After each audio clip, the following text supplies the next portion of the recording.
বাবা, তোমরা কখন এলে?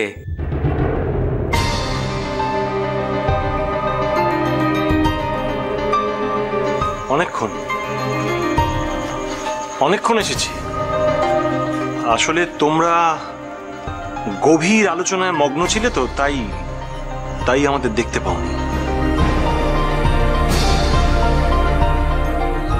না না, আমিও ভাবছিলুম বাড়ির ছেলেদের কাউকে দেখতে পাচ্ছি নে, তো আমি ভাবলাম যে ছেলেগুলো এলে সন্ধেবেলা তাদের নিয়ে একটা মিটিং করব। আচ্ছা, তোমরা কখন এসেছো বলো দেখিনি? মানে আলোচনা কতদূর শুনেছো? শুনেছি ছোটকা, এমন আলোচনা হচ্ছে যার গন্ধ একদম পাড়ার মোড় থেকে পাওয়া যাচ্ছে।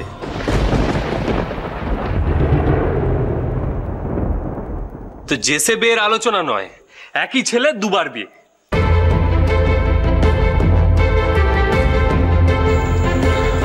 তুমি বারবার করে এক কথা আমাকে কেন বলছো বলো দেখিনি? আমি কি শখ করে ছেলের বিয়ে দিচ্ছি? ভারী জ্বালায় বললাম দেখছি।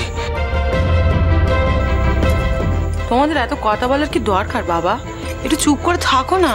ভুল তো কিছু বলিনি, আমি শুধু বলছি এমন আলোচনা হচ্ছে যার আওয়াজ এবার পাড়ার মোড় থেকে পাওয়া যাচ্ছে।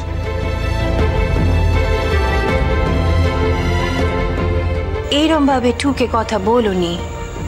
তোমরাও যদি শেষকালে এরকম ভাবে ঠুকে ঠুকে কথা বলতে আরম্ভ করো, তাহলে তো আমাদের বাঁচার ইচ্ছেটুকু থাকবে না।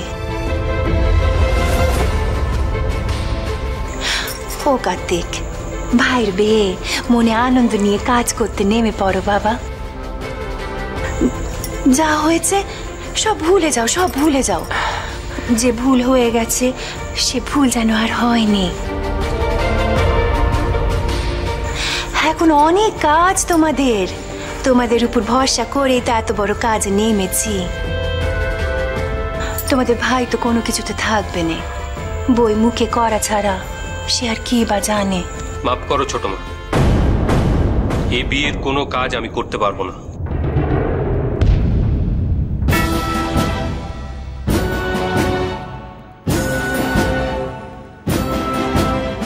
কি বললে তুমি?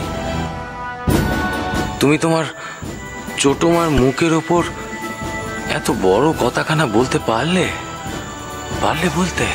ছোটকা, কার্তিক শুধু একাই বলেনি,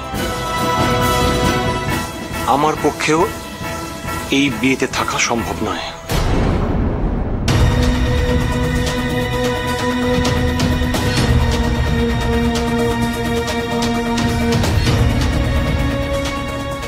হ্যাঁ, বিয়েটা যখন বাড়িতেই হচ্ছে তখন বাড়ি ছেড়ে তো পালাতে পারবো না, কিন্তু প্লিজ তোমরা আশা করো না যে এই বিয়েতে আমরা আর সবার মতো হাতে হাতে কাজ করতে পারবো।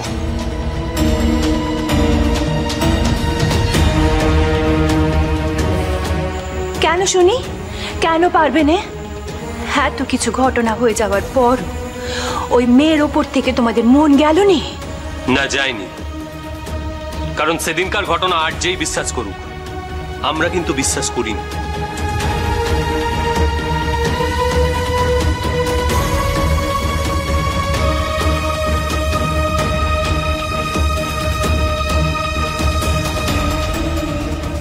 বলি, কত দিয়ে কিনলো তোমাদের? তোমাদের বনু তোমাদের কত দিয়ে কিনলো?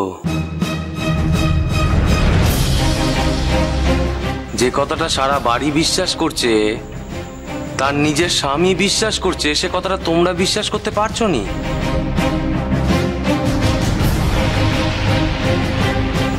কি দিয়ে কিনলো?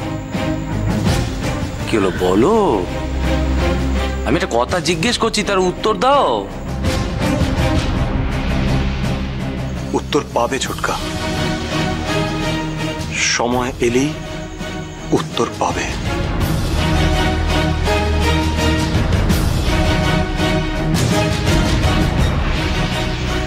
আর উত্তর রেডি করা আমরা শুরু করে দিয়েছি ছোটকা। সাবধানে থেকো, কারণ তোমাদের কিন্তু একটা রিস্ক থেকেই যাচ্ছে।